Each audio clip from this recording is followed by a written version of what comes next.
Insellem lilkom hawnhekk u dawk li qed tissegwuna online anki barra minn Malta, għax din il-kawża hija ikbar minn xtutna. Dalwaqt il-miliet, imma bħalissa għadu żmien ta' stennija. Aħna l-kol nafu xi tfisser stennija. Ilna 74 xahar nistennew li ssir ġustizzja sħiħa ma' Daphne Caruana Galizia u l-istejjer tagħha. Imma żgur mhux daqs kemm ilhom jistennew l-eżiż ta' Daphne. Omma Rose ħallitna waqt l-istennija dinjituża tagħha.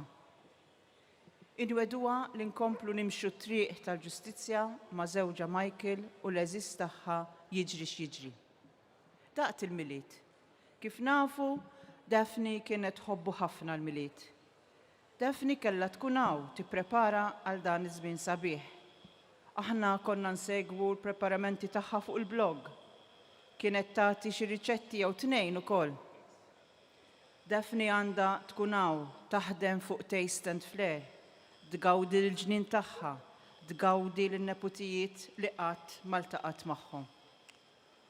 Imma mhijiex hawn, għax ġiet assassinata talli kienet tagħmel xogħla sewwa. Kieku Malta kien pajjiż normali li ma joqtolx liċ-ċittadini tiegħu talli jagħmlu xogħolhom sewwa, talli jagħmlu id-dover tagħhom, talli jridu jgħixu f'pajjiż deċenti, kieku Daphne għadha magħna.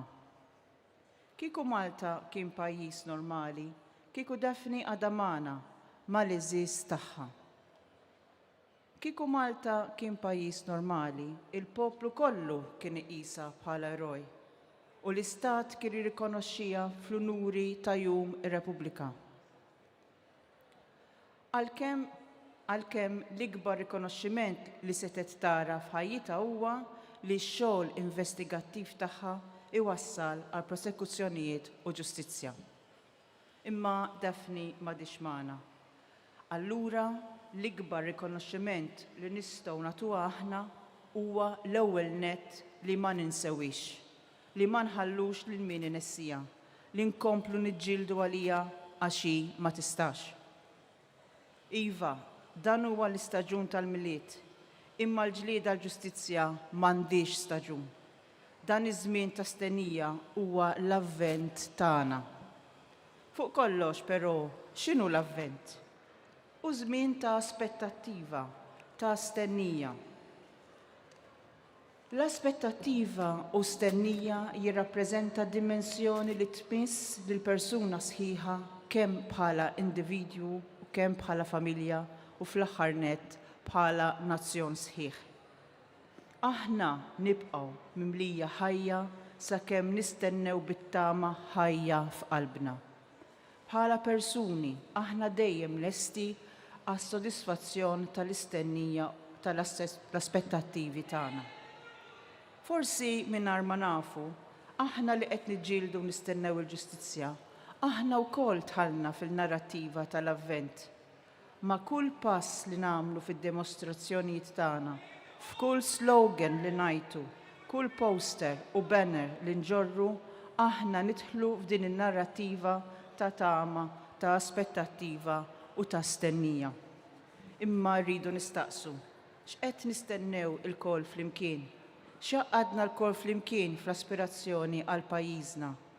M'hemm xejn astratt li ninaqdu flimkien biex niġġieldu għal ġustizzja. Il-ġustizzja mhijiex kunċett astratt, għalhekk ngħidu tagħmel ġustizzja għax hija deċiżjoni li tiġġeddidha kuljum. Fil-każ tagħna il-fidwa mhux se telħaq tiġi f'jum il-miliet, dan huwa s-7 miliet mingħajr fidwa kif nixtiequha u qed naħdmu għaliha, imma għalissa nistennew. U għax aħna mimlija tama l-istennija tagħna hija produttiva. Imma tafux il-miliet tagħna ser jasal ikoll. Ma sa frattant l-ikbar rigal nistgħu nagħtu l-pajjiżna huwa li niġġieldu għalih b'qalbna kollha. U f'jum il-miliet niftakru li t-twelid ta' Kristu hija l-ikbar storja ta' ġustizzja. U għalhekk se naslu. Ħanaddi għall-ewwel kellima tal-lejla li hija Benna Chase, psikologa, akademika u attivista.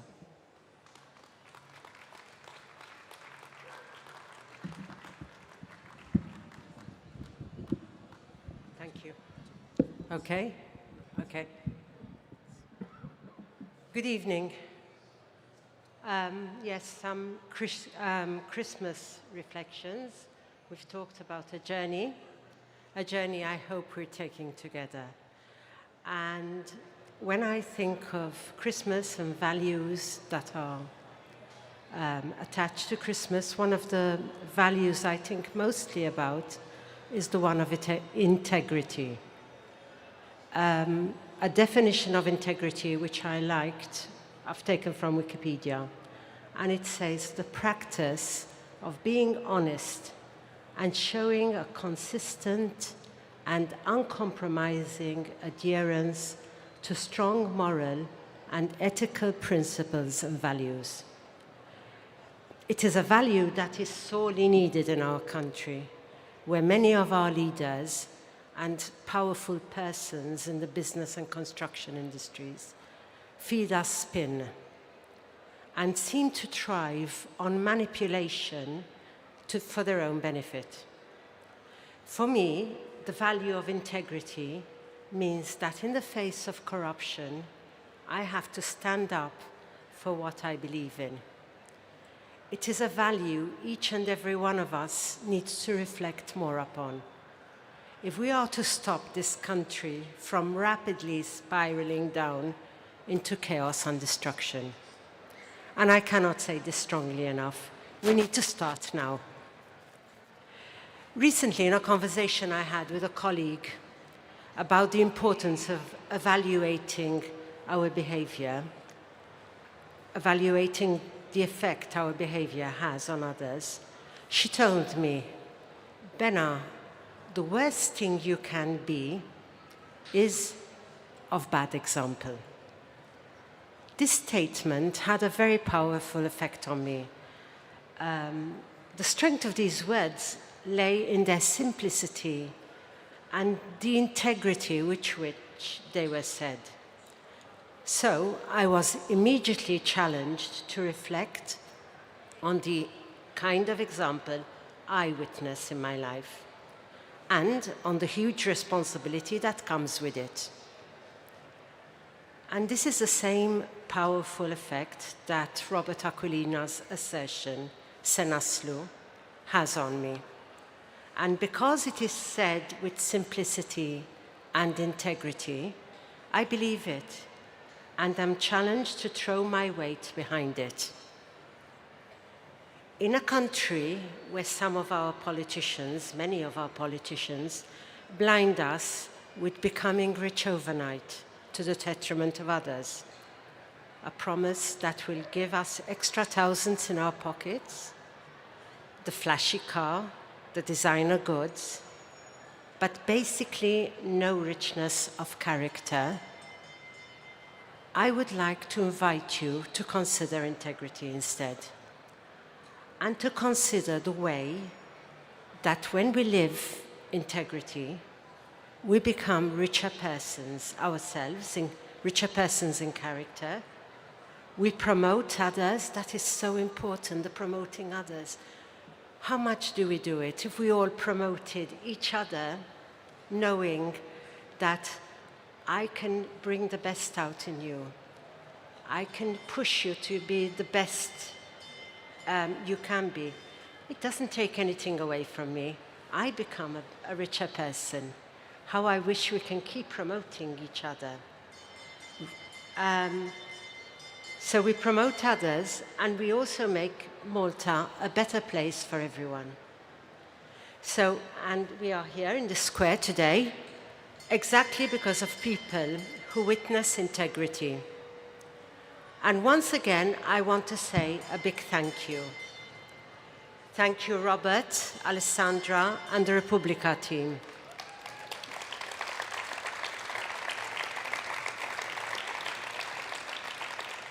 Thank you, you brilliant ladies of Occupy Justice.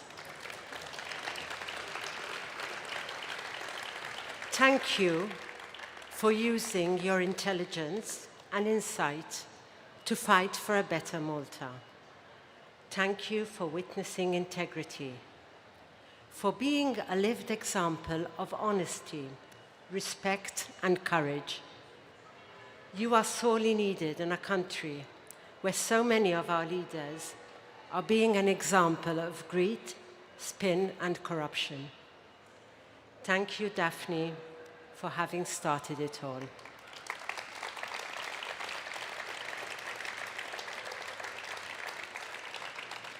And for the courage to have gone on witnessing truth and justice, knowing that your life was threatened.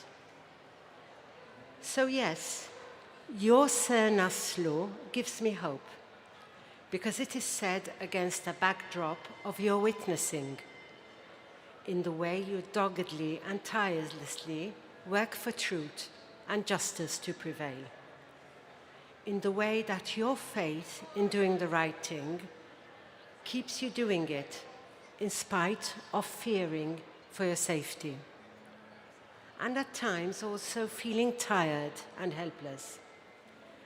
We see this and we are inspired by it. Through your example, we learn hope and are encouraged to do the right thing, because you live integrity. In connecting with you, we become better persons. We are here to honor Daphne's work, her courage and sacrifice, and to continue the work she started. We are here to demand truth and justice, because it is our right, because it is the only way that Malta can start healing. Malta desperately needs to start healing, because we want to live in a safe, happy and healthy Malta. We are also here to say that we will not allow anyone else to be sacrificed. We are all in it together. We will be in it together, and no one is going to be singled out.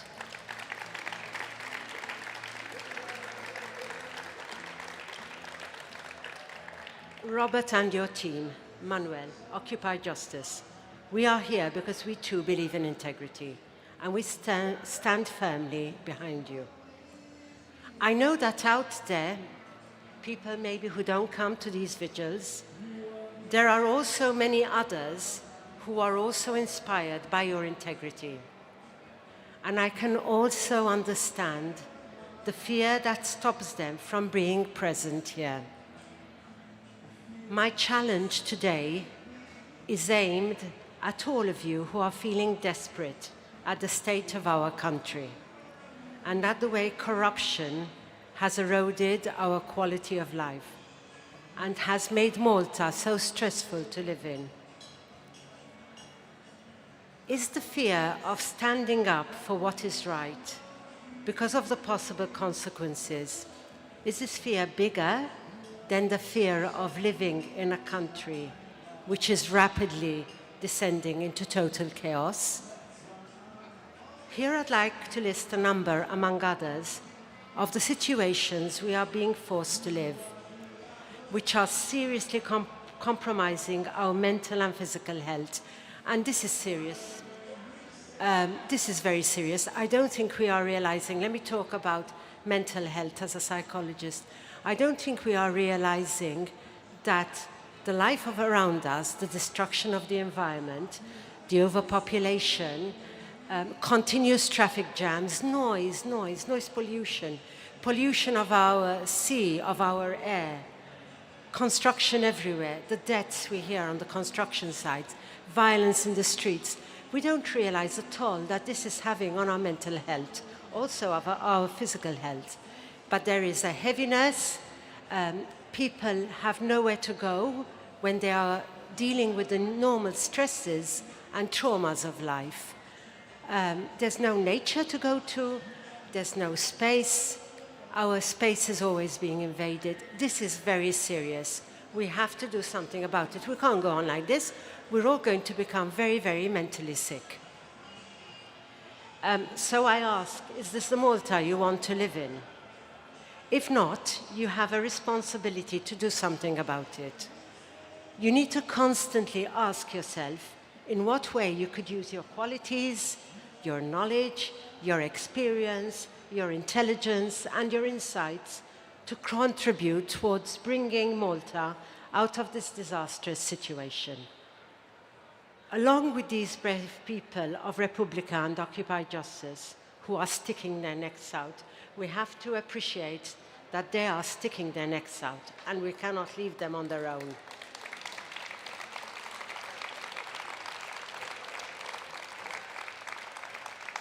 So along with these people, there are other individuals and organizations who keep making their voice heard. I thank you, and it is encouraging to have many voices come together, calling all people of integrity, not just here, everywhere. We need your voice. To all of you who are disgusted at the level of greed and corruption in our country has descended into, we need your voice. To all of you who work with people who are suffering, like I do, and who watch, many times helplessly, at the way these people who are already vulnerable are being further crushed by the heaviness that corruption has enveloped our country in. To all these people, we need your voice, we need your expertise, we need your knowledge. Speak up. To all of you who are understanding how the overcrowdedness, the destruction of nature, the noise, and the constant invasion of personal space is making us mentally ill, we need your voice. To all of you who believe in the well-being of all, who believe in living in a safe and free country where justice and truth prevail, and who believe in the true meaning of meritocracy, we need your voice. Together we will get there. Together we will reclaim our Malta. Thank you.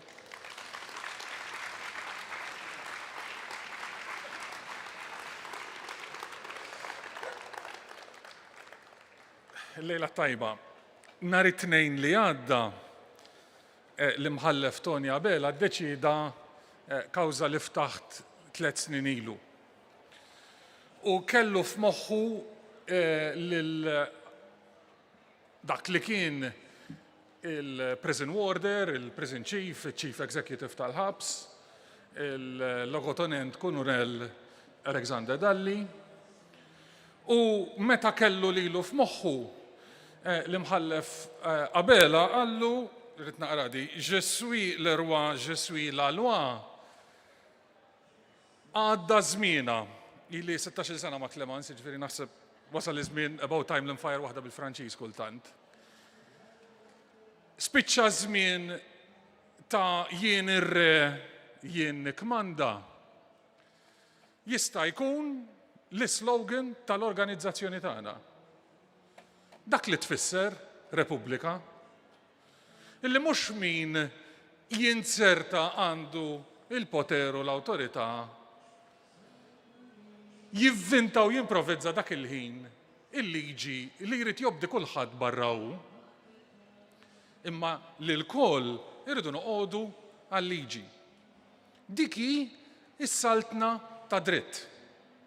Is-saltna ta' dritt tfisser li s-saltan il-liġi, mhux is-sultan. Is-sultan li jagħmel huwa jimplementa u jinforza il-liġi. L-istess għal kulħadd. U hemmhekk konna qed nittrattaw f'dik id-deċiżjoni ta' nhar it-tnejn. Nies li huma vulnerabbli ħafna taħt il-ħakma tas-sultan, b'xi mod jew ieħor meta inkunu taħt min jikmanda dejjem aħna vulnerabbli. Però immaġina kemm tkun vulnerabbli met int priġunier tiegħu, met int detenut tiegħu, met int qiegħed wara ħajt u ħadd mu jara x'inhu jagħmillek, ħadd mu jiddejjaq bli qed jagħmillek. Id-differenza li għamilna b'dik il-battalja illi daħħalna l-prinċipju li jsaltan id-dritt mhux is-sultan fil-protezzjoni tal-iktar nies vulnerabbli. Ngħidu se naslu. Imma kultant ejja ngħidu fuq di wasalna. Kultant nerbħu wkoll.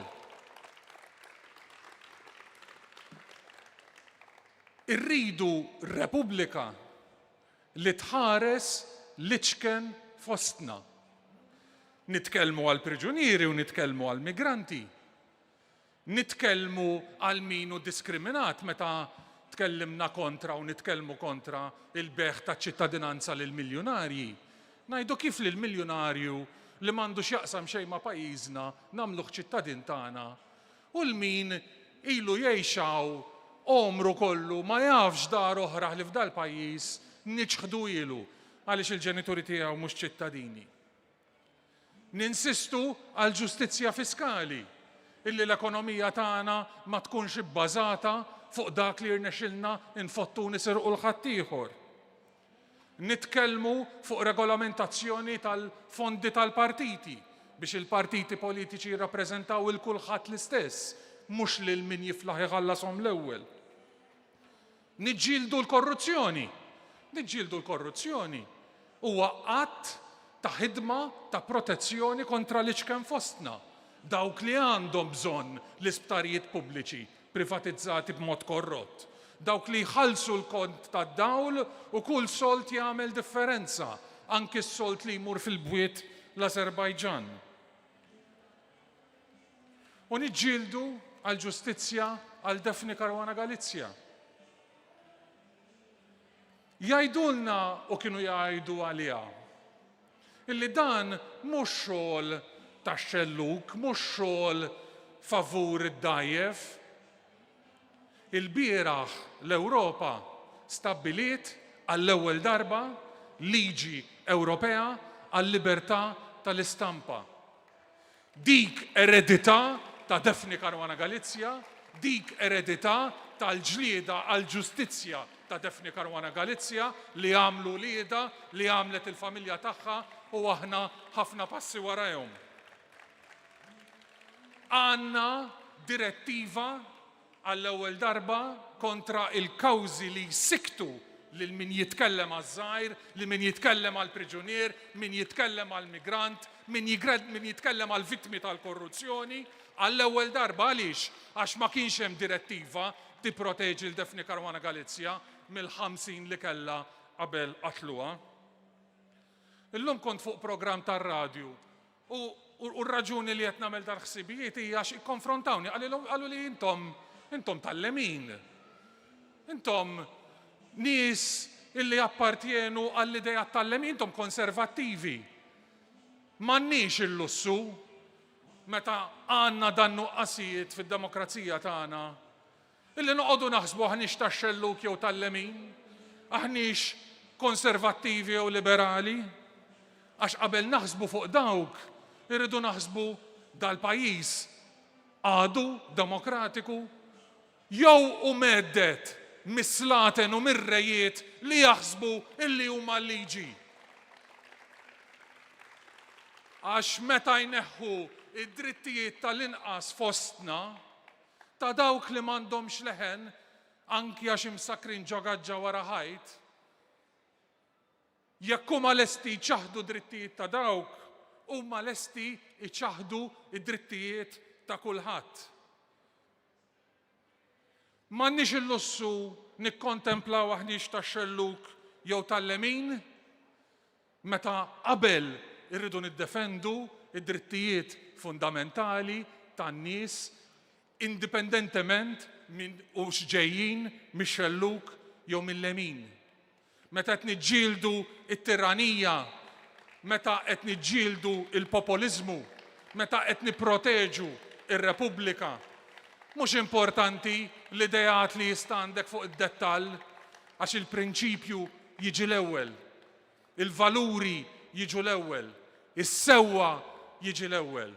U l-eżempju li tatna Defni Caruana Galizja hu li nkunu fuq il-front ta' dik il-ġlieda u kultant nerbħu.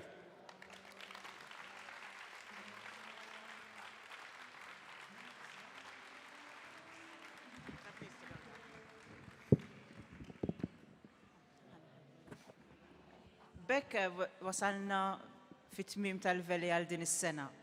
Grazzi li għal sena oħra erġajtu qed timxu din it-triq twila għal ġustizzja. Nirringrazzjawkom ħafna tal-appoġġ li tatuna kemm morali kif ukoll materjali. Però qabel ma nkantaw l-innu nazzjonali ħsibt li l-aħħar kelma tkun dejjem ta' Daphne. U għalhekk qed nistieden il-Lenda Marco biex taqra blog post li kienet kitbet dwar il-miliet. Nirringrazzjakom, narakom il-miliet it-tajjeb, is-sena t-tajba u narawkom sena dina.